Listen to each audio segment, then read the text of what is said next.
Top quality और consistent performance के लिए सिर्फ सिल्वर पंप नाम याद रखना।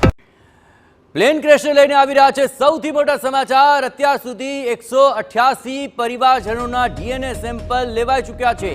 આ 188 સેમ્પલ મૃતદેહ સાથે ડીએનએ ટેસ્ટ કરાશે। કુલ 241 મૃતકોના પરિજનોના સેમ્પલ અત્યાર સુધીમાં લેવાઈ રહ્યા છે અને હજુ 54 પરિજનોના સેમ્પલ્સ લેવાની પ્રક્રિયા ચાલી રહી છે। આપણે જણાવીએ કે મૃતદેહો પરિવારજનોને સોંપવાની પ્રક્રિયા પણ બીજી તરફ શરૂ કરી દેવામાં આવી છે। તો જે સ્વજનોની ભાળ મળી શકે તે માટે આ એક ડીએનએની પ્રોસેસ છે તે હજુ પણ ચાલી રહી છે। અને આ તમામ પર વધુ વિગતે વાત કરવા માટે જોડાઈ રહ્યા છે ટીવી 9 સંવાદદાતા જિગ્નેશ પટેલ।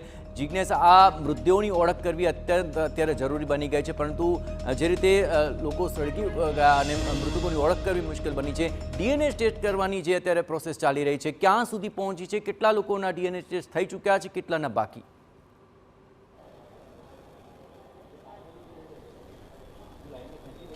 જયેશ, અત્યાર સુધીમાં વાત કરીએ તો ટીવી 9 પાસે એક્સક્લુઝિવ માહિતી છે કે 188 વ્યક્તિઓના ડીએનએ સેમ્પલ પરિવારજનોના લેવાઈ ચૂક્યા છે। અને સૌથી મહત્ત્વની બાબત કે આ એ પરિવારજનો છે કે જે પરિવારજનોના સ્વજન પ્લેનની અંદર સવાર હતા।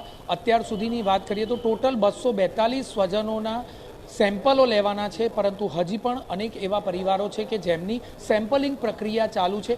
188 સેમ્પલો છે કે જેને ડીએનએ ટેસ્ટિંગ માટે મોકલી દેવામાં આવ્યા છે અને આ જ સેમ્પલનું ટેસ્ટિંગ પૂર્ણ થાય તેનું પરિણામ આવતા એક બાદ એક એટલે કે પરિવારજનોને તેમના મૃતદેહ સોંપવામાં આવશે, તેમના સ્વજનોના મૃતદેહ સોંપવાની પ્રક્રિયા શરૂ કરવામાં આવશે। કારણ કે જે પ્રકારે સુપ્રિન્ટેન્ડન્ટ ઓફિસના દ્રશ્યો બતાવીશું કે અનેક રીતે બેઠકોનો દોર ચાલી રહ્યો છે અને બેઠકોના દોરમાં પણ એક પછી એક તમામ પ્રક્રિયા પર નજર રાખવામાં આવી છે। આરોગ્ય મંત્રી સહિત તમામ વ્યક્તિઓ અહીં હાજર છે, સુપ્રિન્ટેન્ડન્ટ સહિત તમામ ઉચ્ચ અધિકારીઓ અને હોસ્પિટલના જે એચઓડી કક્ષાના ડૉક્ટરો છે તે પણ હાજર છે।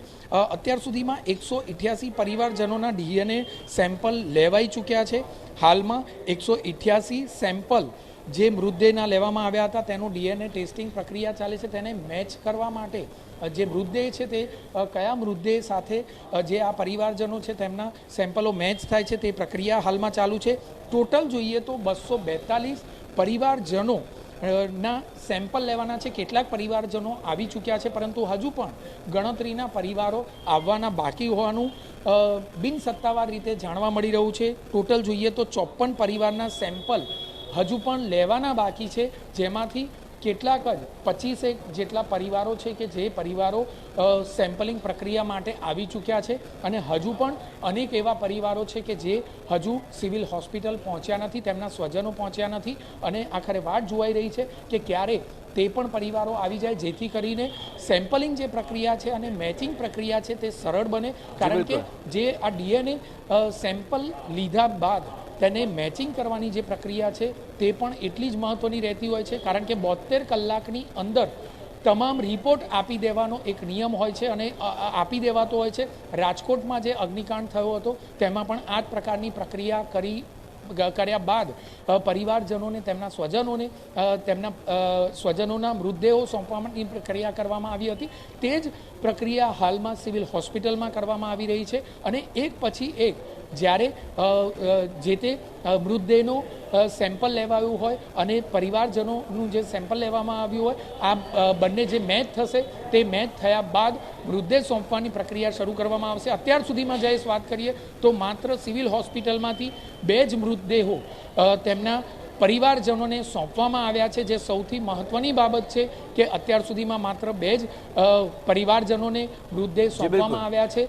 એક પછી એક આ મેચિંગ પ્રક્રિયા થતાની સાથે આજે બપોર પછીના સમયમાં મૃતદેહ સોંપવાની પ્રક્રિયા હાથ ધરાય તેવી શક્યતા છે। જયેશ, બિલકુલ, ખાસ કરીને કેટલી મુશ્કેલીઓનો સામનો કરવો પડી રહ્યો છે, કારણ કે ડીએનએ મેચ કરવા અને તે એક આખી લેન્ધી પ્રોસેસ જણાઈ રહી છે, પરંતુ જે રીતે મૃતદેહો બળી ચૂક્યા છે તેને લઈને આ કઈ પ્રકારની મુશ્કેલીઓનો સામનો ત્યાં આ ડીએનએ મેચની અંદર કરવાનો અત્યારે પરિસ્થિતિ બની છે?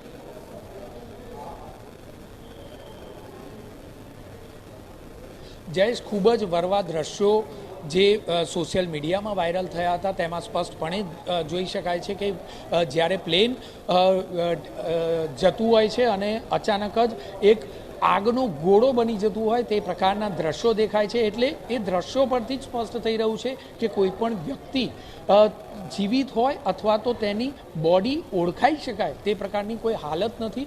માત્ર ને માત્ર બળીને ભસ્મીભૂત થઈ ગયા હોય તે પ્રકારના દ્રશ્યો ત્યાં જોવા મળતા હતા. જે અમારી પણ એક કરુણતા છે કે આવા દ્રશ્યો અમારે શૂટ કરવા પડ્યા અને લોકોને ત્યાં આગળ જઈ અને રિપોર્ટિંગ કરવું પડ્યું. કારણ કે જે બિલકુલ જિગ્નેશ, તમામ ગતિવિધિઓ પર આપ નજર રાખते રહેજો. તો એ તમામ હતભાગી કે જે આ ઘટનામાં આખરે મોતને ભેટ્યા છે, પરંતુ તેમના મૃતદેહોની ઓળખવિધિ કરવી અત્યંત મુશ્કેલ બની રહી છે.